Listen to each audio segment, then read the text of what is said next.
Olá, boa tarde. Hoje trago à conversa do Sociedade Civil uma indústria muito valiosa, que quer ser uma referência internacional, mas que enfrenta, como tantas outras, alguns problemas de mão de obra e não só. De qualidade e designs inegáveis, o mobiliário luso é hoje o foco da conversa do Sociedade Civil. Por isso, vamos começar com Walter Morgado. O Walter Morgado é diretor executivo da APIMA, que é a Associação Portuguesa das Indústrias de Mobiliário e Afins. Olá, Walter, bem-vindo.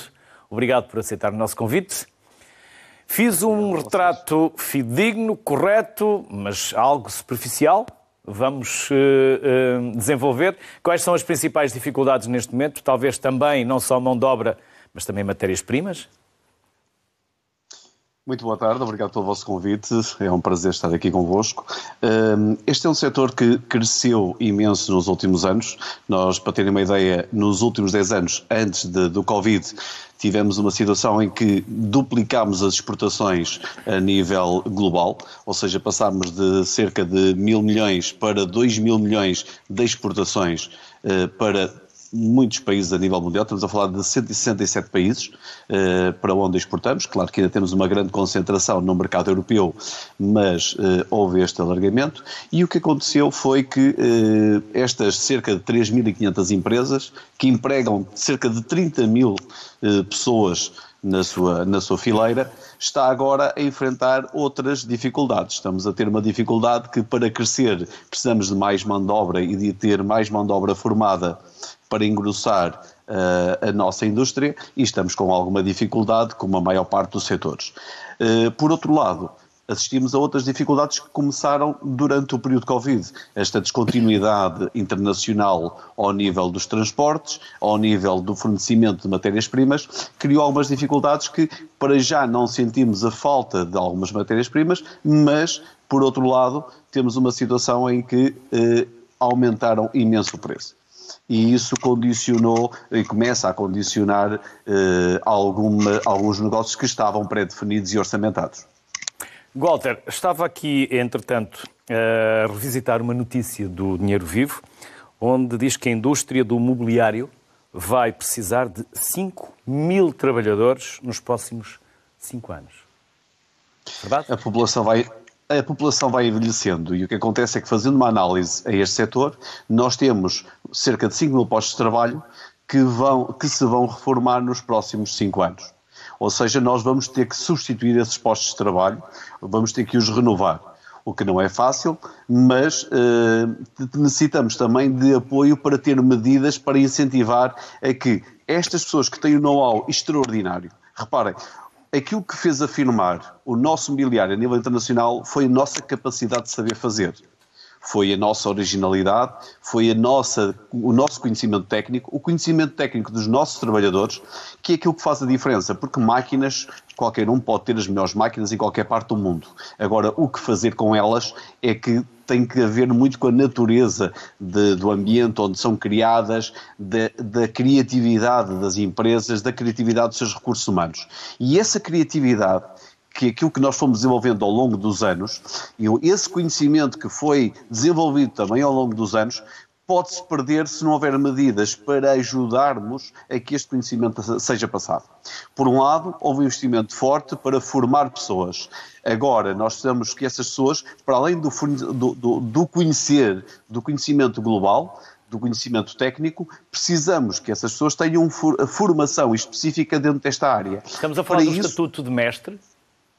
Estamos a falar daquilo que nós já fizemos a proposta ao Governo para que seja criado o Estatuto de Mestre, para que estas pessoas que estão em idade de reforma, que se reformam, tenham a possibilidade de dar algum do seu tempo disponível, que de certeza que também o agradecem, para poder passar esse conhecimento às gerações mais jovens.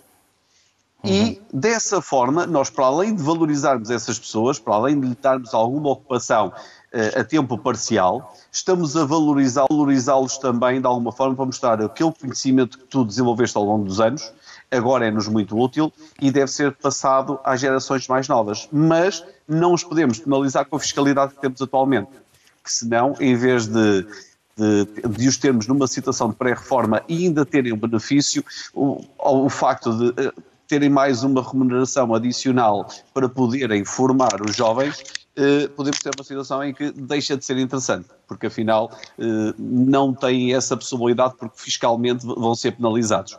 E é isso que nós temos. Apenas aqui uma medida fiscal que possa ajudar a incentivar essas pessoas a ter esse estatuto. E essa proposta que fizeram ao Governo entrou e ficou? Ou entrou e saiu? Estamos a ver, o que acontece é que normalmente nós temos uma ideia que tudo é muito fácil. É verdade, tudo aquilo que nos parece fácil, muitas vezes os políticos acedem, escutam, entendem perfeitamente e encontram uma carga burocrática depois muito grande com todas as instituições com que nos envolvemos. Por um lado a Segurança Social, por outro lado temos o Ministério do Trabalho, por outro lado temos o Ministério da Economia, ou seja, isto envolve uma série de instituições que quando queremos fazer alguma coisa, isto demora algum tempo a operacionalizar. Foi bem acolhida a ideia, agora temos é que permitir que ela avance. E muitas das vezes não criar aqui fantasmas, que às vezes há determinadas instituições que aparecem pelo meio a dizer não, o que os empregadores querem é pegar nessas pessoas e continuar a pô-las a trabalhar e não a formar os jovens, querem é... Não. Vamos deixar dessas coisas, é assim, o que está mal ou aquilo que for condenável deve ser fiscalizado. Mas as medidas corretas devem ser implementadas. E depois de implementadas, aí sim senhor, haver uma fiscalização para ver efetivamente o que se anda a fazer. Mas é verdade, nesta situação há uma vontade política para que isto seja alterado e infelizmente o processo burocrático para fazer seja este tipo de alterações é grande e devia ser mais célere porque ele urge em ser aprovado. Walter, estamos a falar de milhares de empresas. 7 mil? Estamos a falar, neste momento, a fileira casa são 7 mil. Estamos a falar da indústria imobiliária e a corchoaria e a parte de assentos, estamos a falar de cerca de 3.500. Ou seja, eu quando falo de cerca de 2 mil milhões de exportação, só estou a ter em conta a indústria imobiliária e estofos e colchoaria. Não estou a ter em linha de conta toda a fileira casa, porque senão aí tínhamos que acrescentar mais 50% de volume de negócios e de volume de exportações. Walter, qual é o perfil destes empresários? São empresários já tradicionais, novos empresários, uma nova forma de gerir e de criar, um misto, porque quando falamos de especializar mão de obra, por vezes esquecemos que também temos que dar formação aos gestores, aos empresários, aos donos das empresas. Exatamente. Caso contrário, podemos ver repetidos casos como, por exemplo, no Val do Ave. No passado.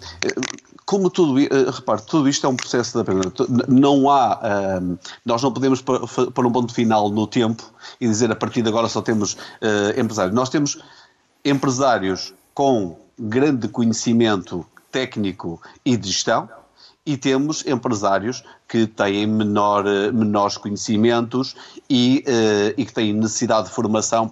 Muitas das vezes têm um know-how muito grande, sabem fazer muito bem, mas se calhar não têm as mesmas ferramentas de gestão. Muitas das vezes esses empresários, não tendo essas ferramentas, aquilo que fazem é que vão se rodeando por profissionais competentes nessas áreas para os auxiliarem. E essas empresas são empresas de sucesso.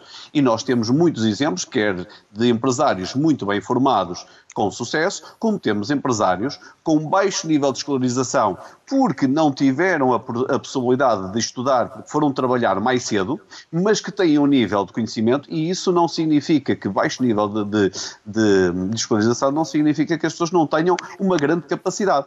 Muitas das vezes essas pessoas são, ou melhor, muitas vezes não, essas pessoas têm uma grande capacidade, não tiveram foi a oportunidade de estudar porque começaram a trabalhar mais cedo, mas são grandes gestores, são grandes empresários e sabem se rodear das equipas técnicas necessárias para desenvolver a sua empresa e dar o passo seguinte. Por isso, nós temos aqui um misto. Temos empresários capacitados e que estão na linha da frente, que estão num processo de internacionalização, que têm as empresas num nível de maturidade muito elevado, e temos empresários de uma geração mais antiga, e não só, atenção, nós temos gente nova com mentalidade. Por isso isto não tem a ver com idades também, tem a ver com capacidade e formação. E temos esses empresários que precisam de mais formação porque eles até sabem fazer, mas não sabem gerir e precisam de ajuda. Mas normalmente esses não são aqueles que contribuem para as nossas tão boas estatísticas que temos tido nos últimos anos. Quando falamos de talento, mão de obra especializada, também estamos a falar de mão de obra que seja especialista no digital. Aí será a parte mais fácil, porque a nova geração, esta geração millennium, nasceu com o computador nas mãos, com telemóveis. E nós, quando vamos analisar eles já têm um nível e uma capacidade de trabalhar com estas ferramentas muito superior a qualquer outro que foi formado no passado. Por isso, também querem ser bem pagos, Walter. Também querem ser bem pagos. Aqui a questão dos salários tem muito a ver com qual é o patamar em que a empresa está, qual é o segmento em que a empresa trabalha. Porque repare, se nós estamos a falar de uma empresa que trabalha com um produto relativamente barato, que tem dificuldade em valorizar, dificilmente consegue valorizar a sua mão de obra. Quanto mais a empresa consegue valorizar o seu produto, quanto melhores margens, quanto maior for a sua produtividade, mais paga aos seus funcionários. Porque os bons funcionários as empresas não os querem perder. E por isso vão valorizando esses funcionários e vão nos captando, não só por questões salariais, mas também há outra coisa que conta muito, que é o ambiente de trabalho que as empresas proporcionam para que eles possam estar a trabalhar, possam conciliar com a sua vida pessoal e vida familiar, de forma a que as coisas possam estar em harmonia e as coisas fluam. E aí, sim, senhora, contribui para uma boa produtividade. Por isso, eu posso lhe dizer uma questão. Nós, na APIMA, acompanhamos várias instituições de ensino, exatamente para ajudar à formação. E posso lhe dizer que alguns professores da área de design dizem que os alunos são fantásticos na componente digital, mas, em alguns casos, ainda estão a ensiná-los a segurar no lápis. Pois, a escrita e a leitura.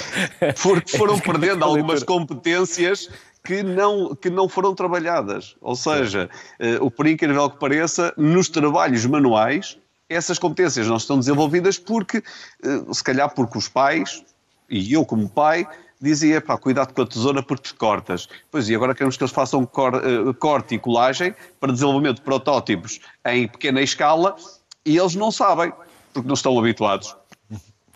Walter, geograficamente nós estamos a falar que estas 3.500 empresas estão maioritariamente no norte? No norte do país, sim. A maior parte das empresas estão no norte. Sim, na região do Porto, depois na região de Braga, é onde temos a maior concentração de empresas deste setor. Estão geograficamente próximos e em termos de marketing e comunicação, é cada um por si ou há alguma estratégia que vocês também, enquanto associação, promovam para que o Made in Portugal no mobiliário, tal como agora já se verifica, é um acrescento ao valor. Antigamente, Made in Portugal nem sempre era assim considerado. Um acréscimo, por vezes, era um decréscimo. Mas tem alguma estratégia de comunicação, de marketing delineada que junte os principais fabricantes ou uma parte deles? Claro que sim. A APIMA tem um projeto que é um projeto conjunto, que está articulado com as outras associações da Fileira Casa e com a AICEP, que nos apoia nos projetos de internacionalização, e aquilo que fizemos é, em vez de termos aqui um conjunto de marcas promovidas por cada uma das associações, aquilo que fizemos foi juntar-nos em torno de algo que é óbvio e que fica, e que é transversal. Porque o Made in Portugal Naturally é algo que não está associado exclusivamente à fileira casa ou à fileira da construção, mas pode criar todas essas sinergias. Porque repare, quando estamos a lidar com uma oferta para a hotelaria, nós temos empresas que têm revestimento de chão, temos empresas com louças de casa de banho, temos empresas de iluminação, temos empresas de papel de parede, temos empresas... Ou seja, temos um conjunto diversificado de operadores que vão contribuir para uma oferta integrada, por exemplo, para um hotel.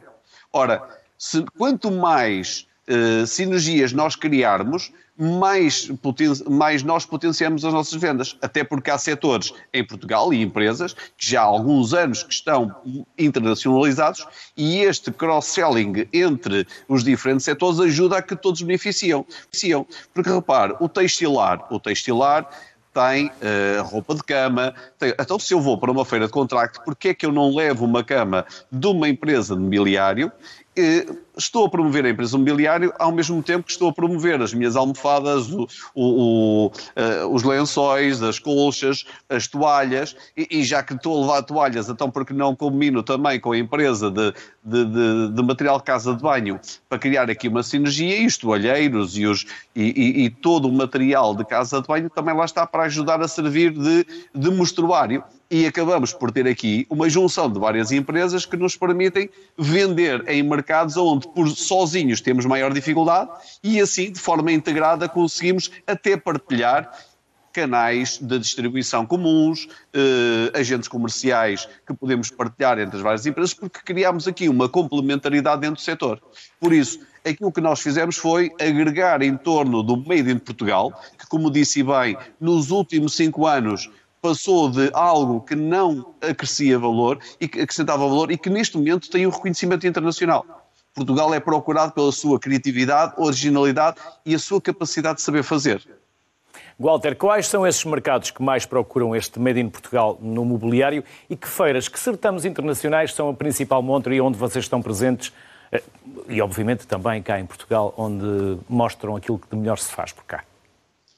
Nós aquilo que temos a nível internacional, temos os certames. Na Europa há alguns certames que são globais, que é o caso da Essalone em Milão, que é onde estão as principais marcas internacionais, é chamado o certame, a grande montra das grandes marcas internacionais é Milão. Depois, de forma mais abrangente, temos, porquê? Porque abrange toda a fileira casa, temos a Maison et Objet em Paris, temos também o apoio na IMM em Colónia, na Alemanha, mas também temos na ICFF em Nova Iorque, temos em Singapura, no Dubai, na Design Xangai, na China, ou seja, temos isto bastante diversificado, não tão aberto, porquê? Porque senão vamos dispersar demasiado os recursos que temos, então é preferível trabalhar em feiras de plataforma. Por outro lado, também trabalhamos algumas feiras de nicho, a equipa hotel na área de hotelaria em Paris, como também ainda fizemos há bem pouco tempo em Xénia, na Grécia, para a hotelaria no mercado grego. Ou seja, de forma estratégica. Em Portugal, nós temos um evento que estamos a organizar, que é o Portugal Home Week, agora em junho, que não é uma feira, é uma montra daquilo das grandes marcas da fileira casa, vai ser na Alfândega, no Porto, dia 21 e 22, onde vamos juntar vários eventos. Por um lado, vamos ter uma mini exposição de empresas, de marcas, que, em alguns casos, é a única certame onde se apresentam em Portugal. Por outro lado, vamos ter umas centenas de visitantes de todo o mundo, escolhidos a dedo, para virem a Portugal, porque é a primeira vez que cá vêm, para conhecerem logo que é aqui que produzimos, é aqui que nós fazemos aquelas coisas fantásticas que eles veem nas feiras internacionais. É que muitas vezes nós temos a ideia que toda a gente conhece tudo, mas não, muitas vezes Portugal é um bom desconhecido, porque temos alguma coisa para oferecer mais além do que é o nosso saber a receber, que também envolve as pessoas e que os ajuda a mostrar que afinal Portugal tem um patamar e tem uma capacidade muito maior do que aquela que é capaz de demonstrar. E isso ajuda-nos, claramente. Um bom receber e um bom fazer. Walter Morgado, muito obrigado pela simpatia que teve em estar connosco. A si e a todos, as maiores felicidades. Obrigado. Muito obrigado a vocês pelo convite.